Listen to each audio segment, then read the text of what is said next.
welcome to another episode of Let's Talk Numismatics. My name is Kevin Tyler, and Dan, where is Dan?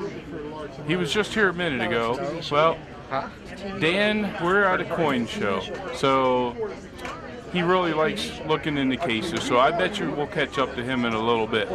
But anyway, we are doing this episode from the floor of the Spring 2019 Pan Coin Show out in Monroeville, PA, which is close to Pittsburgh, PA. The Pan Coin Show is Pennsylvania Association of Numismatists. So this is our state association. So they have a great show here. As you can see behind us, it's a large show. We're going to have all kinds of interviews. We're going to have all kinds of stuff from the floor and teach you about going to a coin show. Why should you attend a coin show and what is it all about? So stay tuned and you're going to love this episode. Okay, now we're here with the Pan Auction guys, which is ran by CoinZip, which we're going to talk about here in a couple seconds. But guys, what can you tell me about the Pan Auction? So the Pan Auction is an auction where different vendors and collectors submit items for auction that the buyer's premium goes towards the club. So it's helping raise money for the club.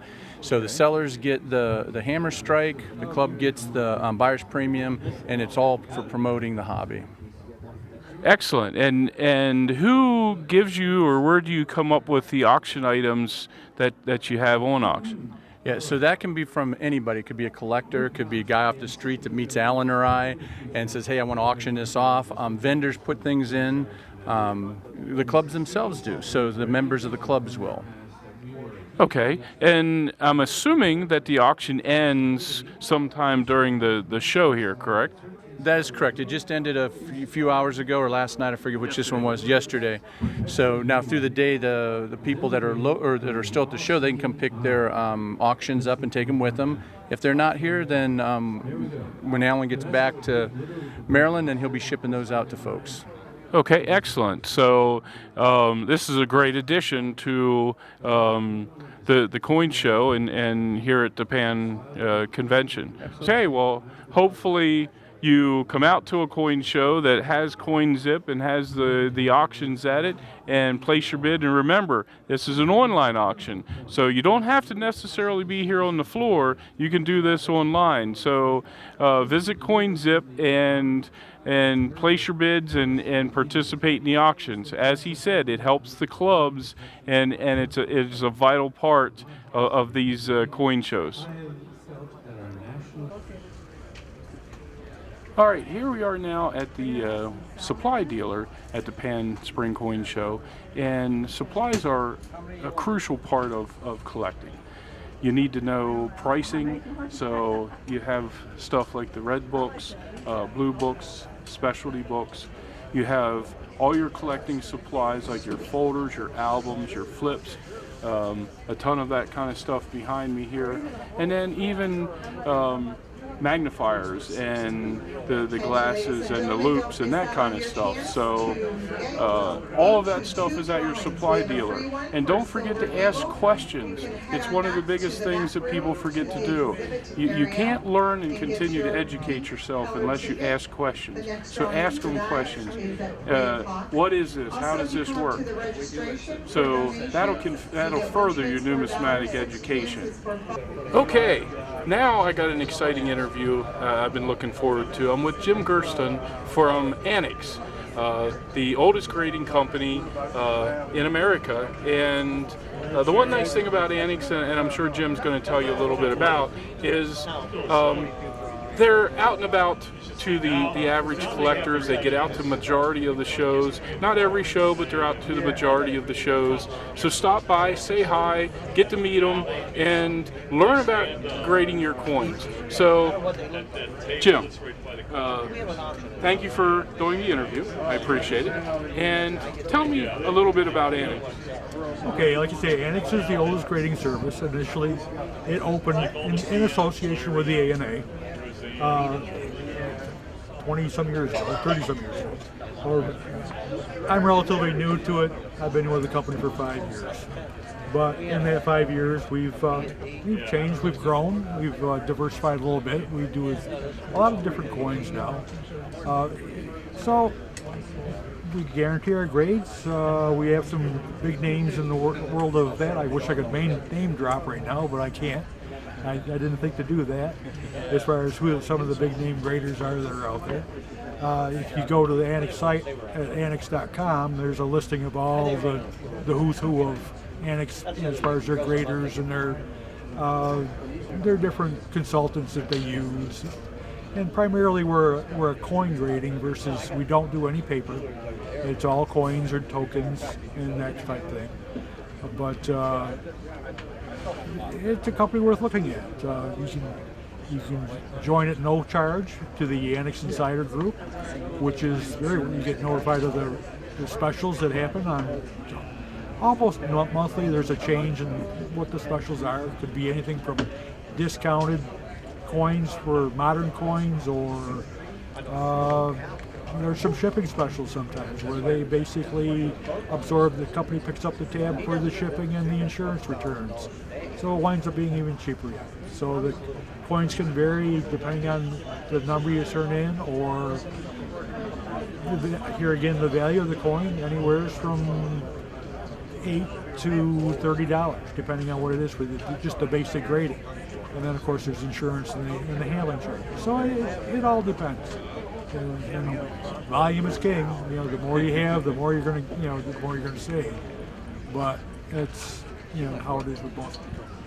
Now tell me, why would somebody want to come get their coins graded by you? Well, the big three things that I tell people is there's obviously for the grade, there's the authentication of the coin to make sure, because there's an awful lot of counterfeits out there and everything now, not just gold, but silver and everything else. There's lots of devious souls, and you want to be sure what you get. And the last thing is the legacy issue. There's, when you have people you plan on passing these along to, it's nice to give them an idea of what they have to start with. If they've got no background in coin collecting, then they've got a place to start. And they can look it up in the simple red books, or look on the internet now with the access to all. They can get an idea of what they have and where they can start for what they have for value of the coin itself.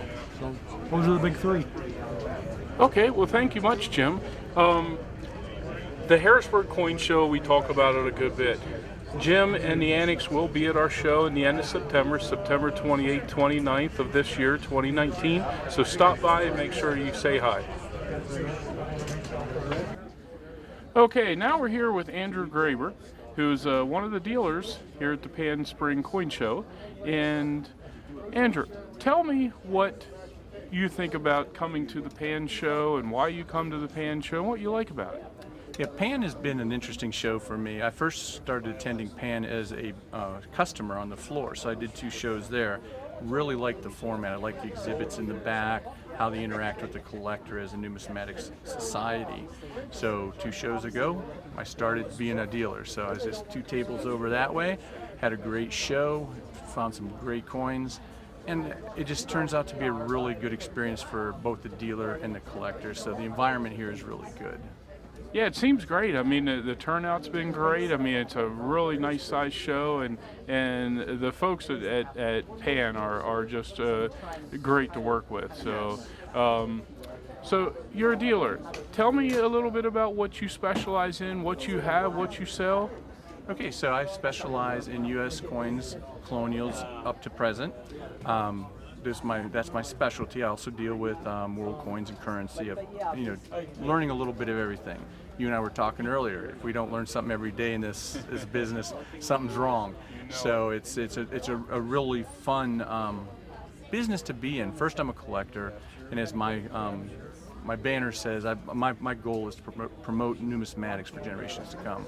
So anything I can do to help out coin clubs, attend the shows that they're promoting like Pan. That's where my heart's at. Dealer's second, and then we go from there. But hopefully, it works out good for everybody at the end of the day. Now we're sitting on the floor of an actual coin show. why should people come out to a coin show versus I can just sit in my living room, go online? Why should they come out to a show? Sure. There's something to be said for being at home, feet kicked up and so on. Looking at the pictures, hopefully you know enough about the picture or the coin that you can pick up things off the picture. But when you have something like a graded coin that's been certified, you can hold it in your hand. You can put the loop to it at the show. You can talk to the dealer. You can build that rapport, that relationship. You can get a sense of whether or not he's authentic and he has integrity. Each dealer has his own way to sell and so on. You don't get to feel that online, where at a show you actually get to look them in the eyes like we're doing right now, see the coin, and be able to evaluate it. Where online you're going to have to get a couple deals done and see how well the coin really is, because a lot of times a picture can look totally off compared to what the actual coin is. And you might think you were taken, but the coin is actually the same coin. Okay, well that's great. That's something. I hope you really absorb that answer and that question, because we want to see you out to the coin shows. Now, another question related to the coin shows, and you know a little bit about putting on coin shows. So what's the difference of say a coin club coin show or a regional coin show or the state shows? What's some of the differences somebody walking in the door might find at these shows? Okay, so with club shows, anything that's dealing with the clubs, whether it's at the national level with ANA or here we're at PAN for the state level for Pennsylvania, or even the show you're going to be doing at Harrisburg in September at the local level, those shows are tailored towards the numismatic collector. It's the collector reaching out to the populace and embracing them in and teaching, and you get that knowledge from the numismatic experts. I'm a promoter that is not a promoter for a club, but I promote with the intent of educating and so on. So the perspective is a little different. I'm coming at it from a dealer's perspective, where when I'm with my coin club, I'm coming at it from the club perspective. And the costs are a lot different. So you might come to like Pan or Harrisburg, and the show might not charge something to get in, whereas a non-club show, you might have to pay $3 or $5 a head to get in, because there's exorbitant costs that a promoter puts into things. So there's security, there's the table, the room fee, your table rentals, all these things that people don't think about. So it's really important that when you come in the door, you know that there's been a lot of effort, whether it's a coin club or a promoter putting on the show, that's going into the presentations for the dealers to be able to set up and give you information. Okay, well, that's a lot more to think about. Now, we keep saying coin clubs, okay? Are coin clubs still vibrant, or are they still important? I mean, tell me what you think about coin clubs and where they might be headed. Yeah, so coin clubs are absolutely important. We just came through April, which has had National Coin Week. ANA helped sponsor with a bunch of dealers in the country for something called the Great American Coin Hunt. That was an outreach from the dealer community such that we were putting coins back into circulation to entice people to come in and say, hey, well, this is pretty cool, let's start collecting. And we were pointing them towards the clubs, because that's where the experience is, that's where the camaraderie comes in. And you find that guy that you found a Buffalo nickel and you go find a Buffalo nickel collector. Yeah. So the club is where that's at. Are they still vibrant? The two clubs I belong to, we meet, one of them meets every 2 weeks, the other one meets every month. We're holding 30 to 45 people every club meeting. So in my area, they're very vibrant. There's other areas of the country, though, where they're struggling. And part of that is being able to help them reach out in a way that helps them grow. So one of the things you and I both know about is CoinZip. That's one of the organizations that their mission is to help coin clubs. That's number one. If they're a struggling coin club, we try to help them advertise and everything else to get that foot traffic up, help them promote the show and so on. So it's the community working together in this case to help those that are struggling come up, and then those that are vibrant being able to stay vibrant and grow future. Okay, and one thing that we've touched on here a couple times is when you come to these shows, like this being the state show for Pennsylvania, there's a lot of things to do here. There's free seminars. You can learn all kinds of educational stuff from the free seminars. There's exhibits. There's hands-on stuff that goes on. So it's not just about coming and looking at cases and buying or selling or trading coins. It's really to get out into your numismatic community and learn everything you can. You've heard me say on every episode, educate, educate, educate. Well, this is a great place for you to get out and educate. So, Andy, I want to thank you. I appreciate you coming on camera with me and doing this, and I have a feeling I'm going to see you in an episode real soon again, so I appreciate it. No worries, my pleasure. All right, now we're at something very important to the numismatic world, and that's youth. And here at the Pan Show, they have a great kids zone. As you can see behind me, they have, when the kids come in, there's a ton of stuff for them to get involved in, the Pan auction for the kids, folders, and we're going to show you some of that. Okay, I'm going to introduce you to Malcolm. He's in charge of the kids zone here, and he's going to tell you all about how it works. Thank you very much, Kevin. My name is Malcolm Johnson, and I'm running the Kids Zone this year, and we've got an excellent program for the kids. First of all, this side of the table, anything on there is free. When they show up at the table, they get $10 to bid on in our auction. And if they're wearing a Pan t-shirt, they get another $3, and the Pan t-shirts are free for the kids. They also get to pick coins out of the box here at the end, foreign coins, 3 of them. And the auction lots are right here. The auction starts at $2.35, and it's always a lot of fun. The kids have a good time bidding, and there's even a raffle before the auction where they can earn additional dollars for answering questions.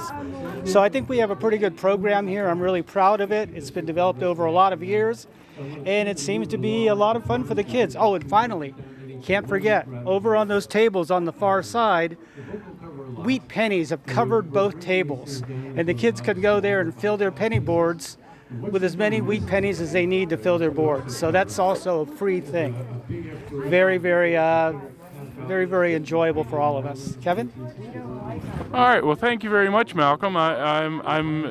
We all appreciate folks like you doing these programs because, as we all know, youth is a very vital part for the future of the numismatic world because exactly. So thanks again, and we'll be seeing you around.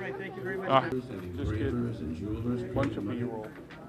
In God we trust was probably the most controversial thing, which we'll really into. E pluribus unum, of course, was our original motto.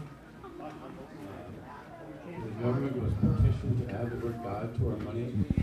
And by 1864, we had decided on in God we trust. But when we get to it, you'll see that what was proposed by some fundamentalists that was why not do government farm? I don't want to hear that.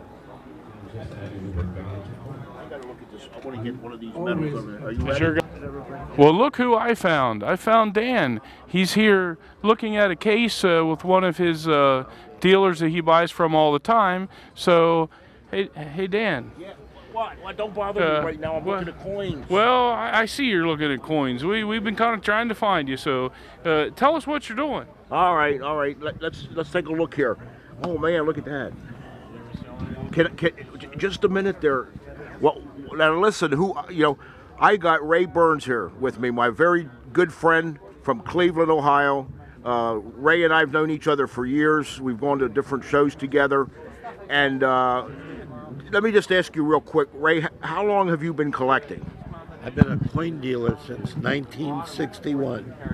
Wow, a coin dealer since 1961, 50 plus years. And what made you get into the coin collecting, business, the hobby? It was a hobby first, and then I went into business when I realized that there were people offering to pay more than I paid. Wow, that's interesting. So you're really a full-time numismatist? Full time. Yeah. Okay. I wanted to show you this new purchase here. This is a silver dollar that was struck off center. Wow, that is really neat. I love errors. Okay. My partner Gary. I know you do. My partner Gary and I bought that, Look at, and this. and we bought $100 bill that was misprinted. A misprint. Where? Show him, Gary. Explain to him what happened. Right. What happened? What happened with that note, Gary, when it was printed? This bill was folded over in the corner, as you can see, And the top and bill it got went printed. right through the machine. Wow. How often does something like that happen at the Bureau of Maybe Engraving and 1 Printing? in 5 million. 1 in 5 million. And it snuck by, Wow. and it got out, and it's worth almost $3,000. $3,000. Right, and then this here, Yes. Gary, we bought this this is a silver dollar that got misprinted. This happens very seldom because the mint has very tight regulations on stuff coming out. Right. This is about half off center, Right. silver dollar, dated, no date. So I'm not, there's Because no it was date, off, right. it was off the But plan. it has to be between 71 and 77. Right. 78?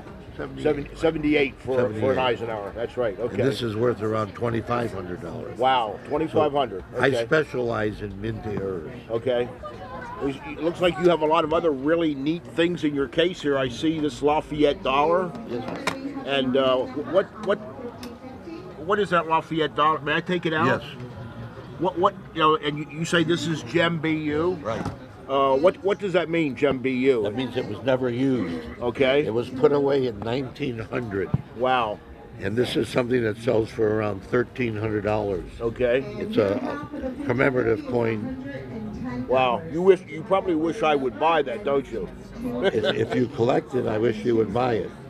If you don't collect it, it's not a good deal. I understand. What do you find today? You go obviously to a lot of shows. Yes, sir. How many shows during the year do you go to? Probably 20. About 20 shows a year. And you're from Cleveland, But I live in California 3 months a year. you're one of those smart gentlemen that when it gets the cold, snowbird, you go and I stay live in warm Palm Springs, California. where it's warm. It's in the 80s to 100. Right. I understand. Gary and I go out there. We love it. So- we have a home, my wife and I. Okay. Gary comes out to visit. That's great. That's great. Gary and I are together in business for how many years now, Gary? 15. 15 years. 15 Wow. years. So you We get do to show. travel the country quite a bit. No, quite a bit. But Is there anything that about today's collectors that you notice that is particularly interesting? most of the millennials are not as much interested as the older people. Okay. And in the next 5 or 10 years, only the older people's collections are the things that will be coming up for sale, because the new kids, they really don't care about something like Right. this. It's a shame because it's all history. Exactly. They're just interested in watches that they can look on their hand and push a button and talk on it. I was hoping the millennials would be more interested. It would mean a lot in our business to keep it going. This business Right. has been around since the 1880s. Right. Well, clearly we know that that part of the challenge is to keep young people engaged in our hobby, and if we don't, the future is not that great. So, but because a lot of them don't know about things about gold, for example, and things like that.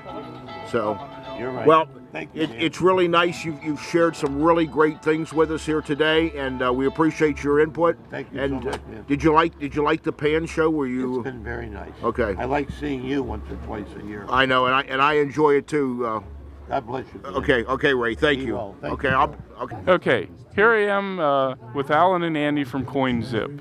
And if you've been on our website or just about anywhere, you see the logo for CoinZip. So Andy's going to tell us a little bit about it. And Sure. Tell us So- all about CoinZip. Yeah, so CoinZip is a hub, national hub for individuals or dealers to come and find out where coin shows are, where coin clubs are, if there's any auctions around. It's just a central location. The cool thing about it is for customers, it's free. For dealers, it's free to register. For those of you doing coin shows, you can register your show and there's a show promoter. So the idea is getting that information out to everybody as soon as we can. So we work hand in hand with the clubs, with the promoters, with the dealers, and with the customers. So it's easy to remember, www.coinzip.com. And just about every coin show and everything is on your site, correct? We're working to have every one, but we're probably in the 90 percentile. We're number one on Google, so. Oh, you're number one on Google? Absolutely. Okay, well, please check CoinZip out. They got a ton of information on there, and I know many of you go to coin shows just about every weekend, so that is your hub that we want you to go to and learn all the information. I am now here with Colonel Steve Ellsworth. He is running for president of the ANA. And Steve, why don't you tell us a little bit about yourself and what your goals and just what you think the future is going to be? Boy, that's a lot in one little question. You know, how about where I started? Maybe we can start there. I started collecting when I was about 6 or 7 years old. Not like everybody. I collected pennies, and I didn't have much training in it, and so I had my little Whitman book, and I tried to collect the shiniest ones I could find, which were usually the most well-worn pennies that looked like pumpkins that had been harshly cleaned, and they were so worn that they wouldn't stay in the book. And so I had made a lot of these model airplanes, you know, you'd buy them. And so I took my airplane glue and I glued them all in the book so that they wouldn't fall out, because I'd open the pages and the coins would fall out. And when you're a little kid, you know, that's hard to get them in the right, you know, dates and stuff. So I glued them all into my book real good so they wouldn't fall out, which of course is not what you want to do. So do you still have the book? No, I do not. No, I do not. I think I spent it, you know, whatever. But I did finally figure out that you want to have coins that got more detail on them, not just shiny. A little bit, maybe. Yeah, a little bit. Yeah. But anyway, so I've been collecting forever since then, and I got really serious about it in the 60s and 70s, and I started collecting large cents. And so I am an avid collector today, and I collect all the early large cents that were made. Those are big pennies, they call them. They were started in 1793. They go up through 1857 before they started making the small cents, the Flying Eagles and the Indians. And I specialize in that, and I am still I still search for ones to improve my collection. And my wife has accused me, because I am a full-time coin dealer, that the only reason I do that is to get more coins to improve my collection. And she may be right. They're usually right. She says if I continue this way, that she's going to enter me in a 12-step program for coin collectors and see if she can wean me off my addiction of buying early copper coins. Well, at least when you're a dealer, that extra income just goes right back into your collection, right? I don't tell her that. Okay, then we won't put that in there. Yeah, don't put that in there. She's been asking me for years, and you know, it's interesting. She has one question always about when you buy a coin: how much? You know, at least my dog used to come over and sniff the coin. She won't even do that. She just says how much. And for years I've been telling her about $40. And she says, I know that it's probably not true, and I don't ever confirm nor deny that statement. Yeah. Yes. Yeah. Sure. So you're running for president of the ANA. What all's involved in that position? We'll ask that question. Well, right now it's a very, very big job. We have, you know, it's 127 years old, the organization. It's chartered by Congress. Our headquarters in Colorado Springs. We have a world-class museum. We have the largest numismatic library there is. We have 40 full-time employees. We have a $6 million a year budget, 25,000 members, 460 ANA clubs scattered throughout the United States and now the world. And so the president of that organization oversees what they call the Board of Governors. And the Board of Governors is 7 other individuals plus a vice president. And we direct all the assets of the organization to promote the hobby and to promote the education of numismatics, which most people don't know what that means. It's basically the study and the collection of America's and the world monies in its many forms. Oh yeah. Sure. So, as ANA president, you just mentioned all the stuff that ANA represents and all the stuff they have. What, as president of ANA, would you change or maybe do different? The first thing I think needs to be done is we need to have a really solid, workable document called a strategic plan. We need to have a 3, a 5, and a 10-year plan of where we want to be, and we need to focus the assets and our, of all our abilities towards that direction, so that at least we have a goal. Without a goal, any road will take you there. So we need to have a goal, and we need to put a rudder on our ship so we have a direction. Now, it needs to be a dynamic document, not one that sits on the shelf and gathers dust. So that means the Board of Governors needs to review that probably every quarter, maybe every 6 months, and continually review and revise those strategic plans. The board itself should be focused on the strategic plan and not necessarily as much on the day-to-day. Once we get the day-to-day kind of running smooth, then I think the strategic plan is where the effort should be on the board.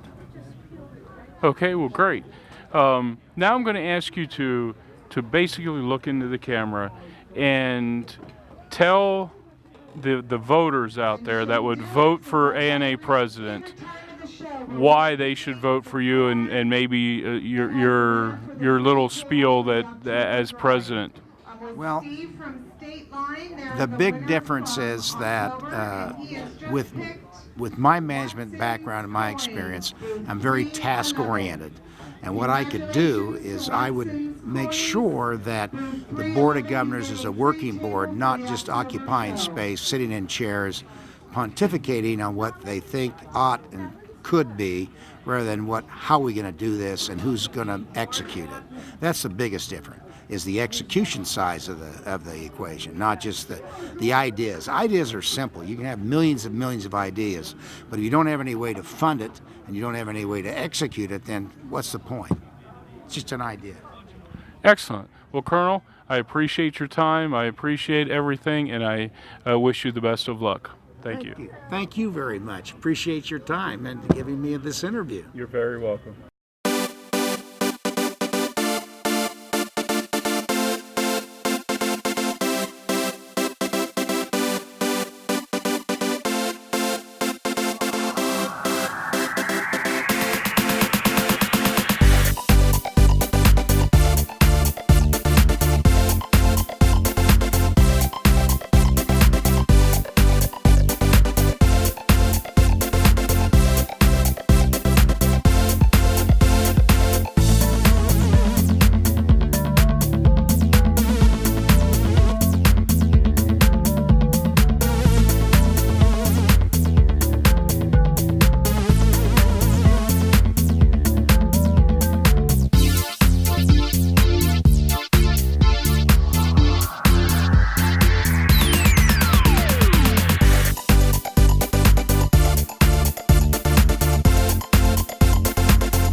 we just got back from the Pan show, and what a busy show. I'm sure you'll see that, you just watched that actually, and we had a lot of fun. It was a great show, a lot of things going on.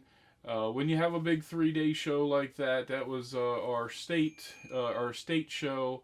It was just a very, very busy show. So Mark, what did you take away from the show? I know you have some different perspective on these bigger coin shows. Yeah, absolutely. The Pan show itself, to me, represents a true numismatic convention. And whenever you think about a convention, you think about a lot of different groups, organizations, and clubs gathering together and to meet, to network, and to learn a lot about whatever it is that they're associated with. In this particular case, it's numismatics.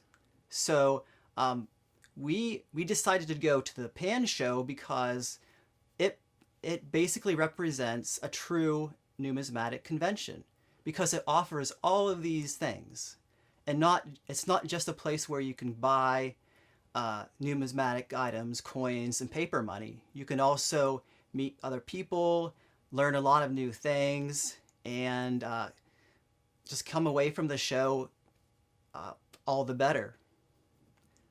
Yeah, because one thing about like these conventions, Mark, is everybody's staying in hotels pretty much. All the dealers and everything are staying in hotels and stuff too. Yeah. So you eat breakfast with them a lot of times, and you're there at dinner time with them. So there's a lot of fellowship and camaraderie between the dealers and the folks.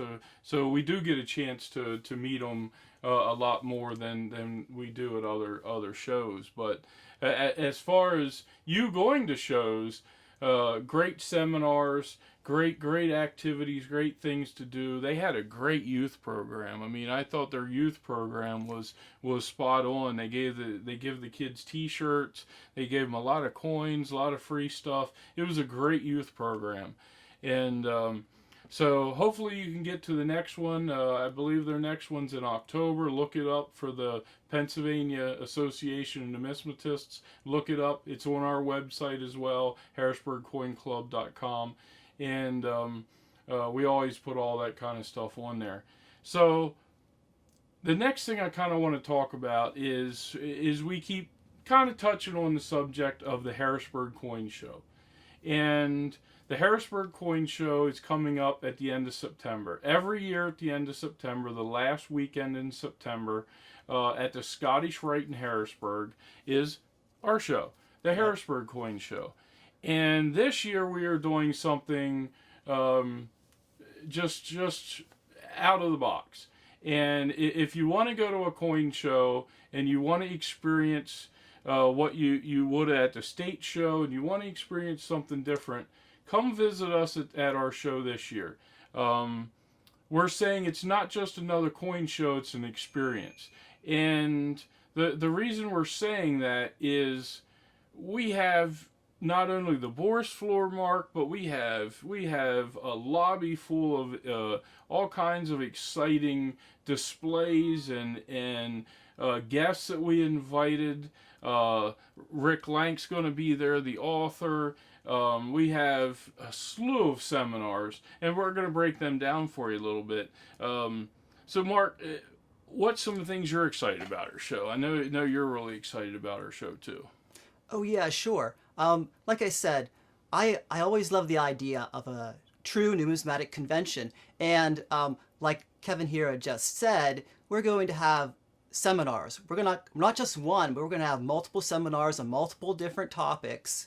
And so no matter who you are, whether you're a beginning collector or an advanced collector, you'll find something that you're interested in. And so whenever you go to our convention, I actually recommend you actually go 2 days. One day to maybe pick up something on the showroom floor, build your collection, and also another day to take advantage of those different numismatic seminars that we're offering. And so That's really interesting and fantastic. Also, of course, what I really like about our show is that we're doing a Boy Scout Merit Badge seminar class. Yes. Yep. And so that goes in with the Harrisburg Coin Club's mission statement, which is to promote numismatics in the general area. And so by offering this Boy Scouts Merit Badge class, that helps fulfill our basic our club's educational theme, our mission statement. Yeah. So besides the Boy Scouts, and it's not just open to Boy Scouts, I'll add that in there. It's open to any youth, whether you're the age of 5 and up.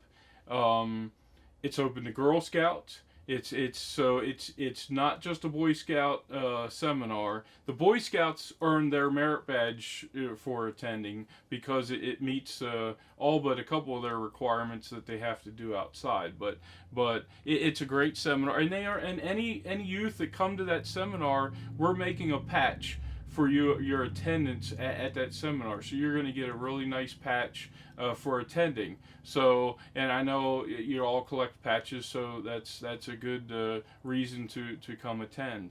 But some of the other seminars that we have lined up, I mentioned Rick Lank. He's an author. He wrote the book Money, Mayhem, and Might. He does Civil War talks and talks on tokens and a lot of talks like that. So he'll be there giving seminars. We have a great seminar on eBay, learning to sell on eBay, learning how to get your rankings better on eBay, that sort of thing. That's going to be an excellent seminar. We have a gentleman coming in from New York City to teach that. He's a power seller on eBay. He has over 20,000 things on eBay. So you don't want to miss that seminar. And then we have seminars. One of the big Sunday seminars is coins of the Bible and Christianity and coins with Jesus Christ on them. And this is the first time we've ever offered this seminar. This is a fantastic seminar. I think there'll be dozens and dozens of church goers coming to see that seminar, and you're going to learn a lot too. And almost all of these seminars, there might be a little bit of free tidbits at some of the guys that's giving you handouts or giving you something in return, so you go home with some education. So there are a couple of the seminars that we got that we're really excited about. Some of the other ones, Mark, are new ones. We have the one on for brand new coin collectors, if you never collected before, learning how to collect. And then we have Rick Emery. He's Rick Emery. He's a representative of Kaneka, which is an organization that specializes in die varieties and I think rare error coins as well. So he'll be giving a seminar on that particular topic or subject or area of numismatics as well. Excellent. Yeah. I think that'll be an exciting class. And then we have one for the ladies. A lot of the ladies feel left out in the world of coin collecting, and that's not true. There's been a lot of lady coin collectors for a lot of years. Some of our big board of directors of some of our national organizations are some of the top lady collectors. And so we're having a seminar just for you. We're having a seminar on ladies, how to get involved in collecting and collecting for you. So make sure you mark this stuff down on your calendar. We'll have a specific schedule for all of this on our website pretty soon. And there again, I keep saying about the website, we have everything on there, tons of information on there. So make sure you visit that. One of the new neat little things we're going to have, Benjamin Franklin will be in attendance at our coin show. He'll be there talking about some history and to meeting and greeting. So come out and meet Ben Franklin. So that's a neat little thing that I don't know if I've ever seen at any coin show before. So just little things that you're gonna, like I said, it's an experience at our coin show, not just your regular coin show. So What am I missing? I know the exhibits. I'm going to let you cover about Dan's exhibits because Dan would be upset if we didn't tell you about what he's doing. So, Mark, tell us what Dan's doing. Okay, so the Harrisburg Coin Club's president, Dan Netling, he'll be he's assembling a really nice exhibit, and this exhibit has the theme of the 150th anniversary of the Transcontinental Railroad. The completion of it. Yep. Yes, and he has a lot of different items, very interesting, perhaps also very rare items, and that tie into that whole theme. And I'm excited to see it. He has a lot of very interesting items that he told me that he's assembling and placing in his exhibit. So come see that. I'm sure it would be almost like going to a miniature museum in a way.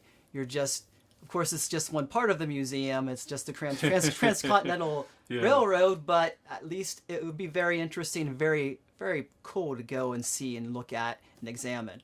And he's been putting this together for a while now, so it is going to be a fabulous set. So you don't want to miss that either. So yeah, we have. So let's talk about the Bourse floor. Let's switch. Let's switch over to. Let's talk about the dealers. The dealers themselves are numismatic experts. They are there, and they are very willing to help anyone out if they ask. And of course, as long as you go by etiquette, and if they're very busy, do not bother them. But if they're not very busy, you can definitely ask them any question you want. You can look at as many coins as you want. That's important because if you're beginning a new collection, for instance, and you don't know what the different grades are for whatever you're collecting, then looking at a lot of coins on the showroom floor will give you a good idea of what each example looks like in that particular grade. And you can also learn about what natural toning is on the coins themselves, and so you can differentiate between a naturally toned coin and one that probably was cleaned. So you get a lot of education right there on the Bourse floor, talking to dealers and looking at what they have, what merchandise they brought with them to the show. And it's all types of stuff. Whether you're into currency, whether it's modern currency, rare currency, modern coins, foreign coins, rare coins, ancients, you name it. I think we're going to have dealers that's representing pretty much all the different varieties. So maybe you're just getting new into something, and maybe you like metals, or you like tokens or something like that. They're going to be represented on the floor. Metals have become a huge thing. I mean, there's a lot of metals, and so they're even going to be represented. And also on the floor, not to interrupt you. No. But also on the showroom floor, we'll also have a representative of ANAX, one of the top tier third-party grading services that are out there today. And they will be taking submissions of coins and paper money. And what they'll do is they'll process your coin, meaning basically they may take your payment. They will take your coin and they'll process the paperwork, and they'll take it to their headquarters to actually be encapsulated, authenticated, graded, and you'll have in your hand a coin that is a certain grade, so they'll have it graded, and it'll be protected too from further. It increases the value. It really does increase the value a little bit. Yeah. It's for display purposes. It helps protect it, and it's authenticated too. So if you bought like a 1909 SVDB and it was not graded or encapsulated and a third-party grading service holder, then you may not be so sure 100% that you have an authentic coin.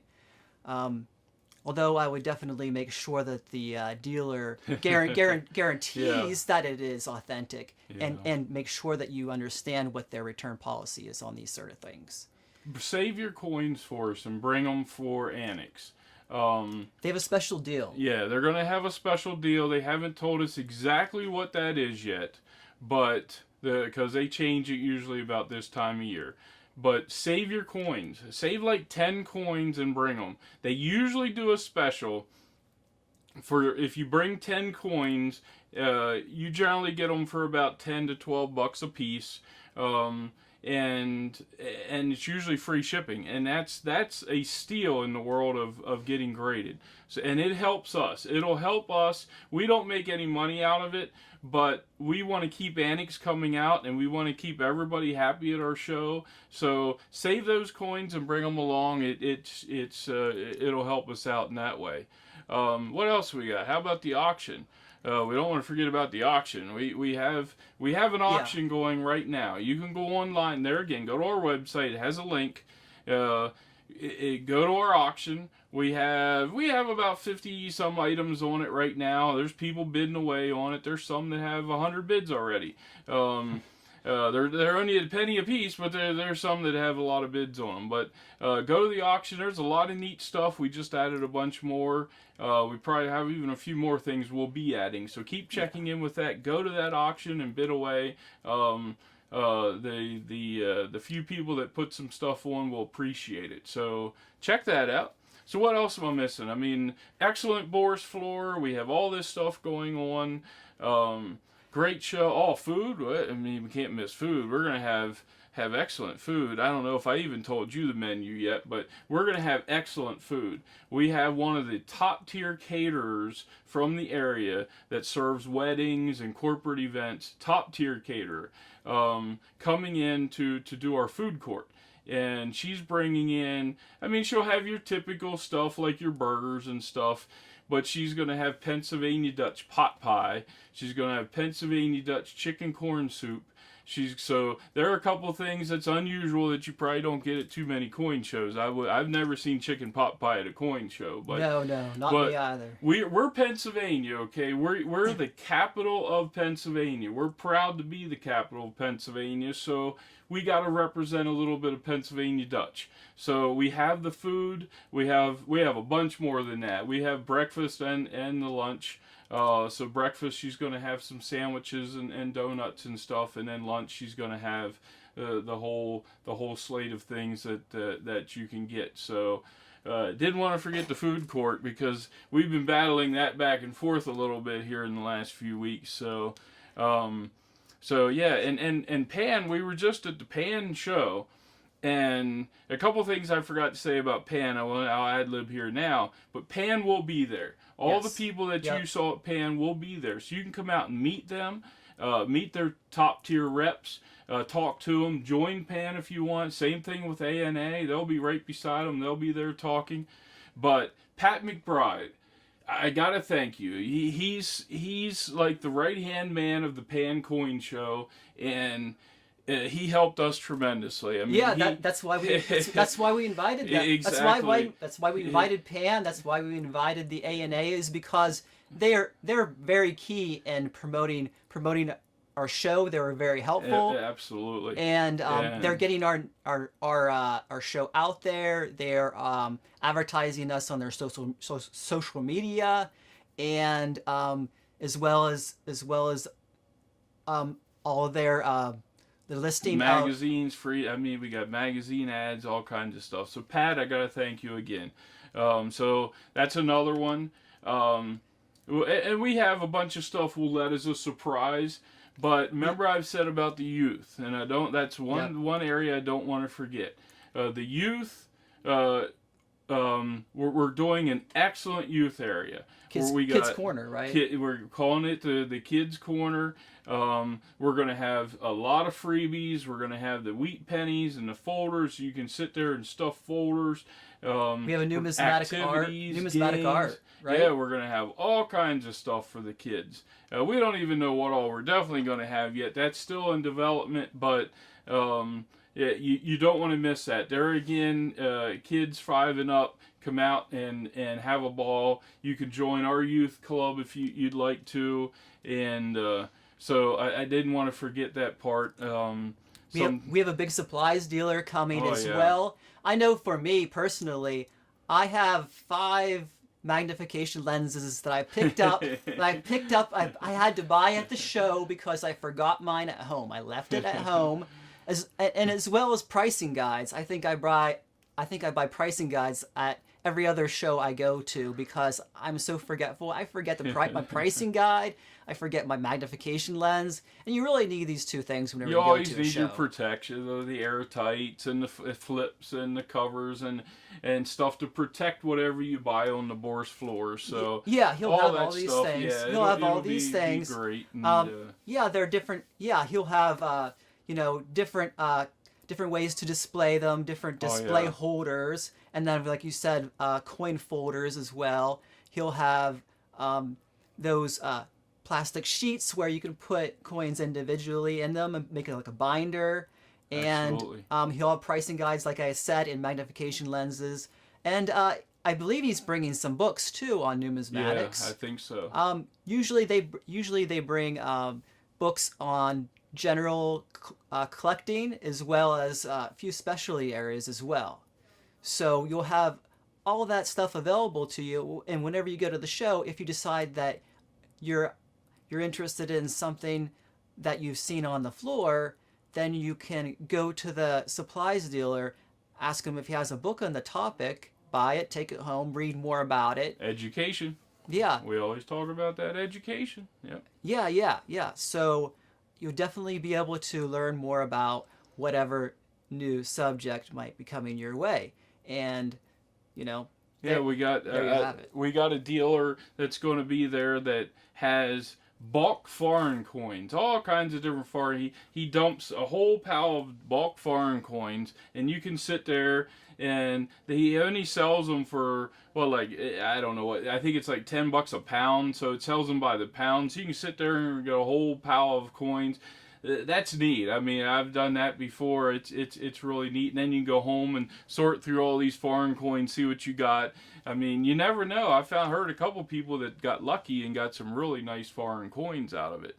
And so just some things like that. I guess we'll wrap it up here a little bit. I mean, I don't want to give them everything away. It is on our website, harrisburgcoinclub.com. I can't stress that enough. Everything is on there.